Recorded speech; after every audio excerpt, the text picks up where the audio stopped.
Good morning guys, in front of me is iPad 9th generation and let me show you how to activate weather wallpaper, how to set it.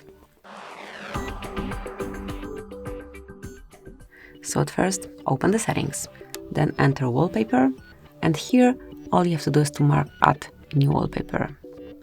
Now you can select from this list, weather wallpaper is the first one, and now all you have to do is to add. Continue as a wallpaper pair, and that's it. From now on you've got this weather wallpaper on your screen. Just make sure to activate the location so it can show you the proper weather on your wallpaper. As you can see, location services in my case are switched off, but then once it is active you can see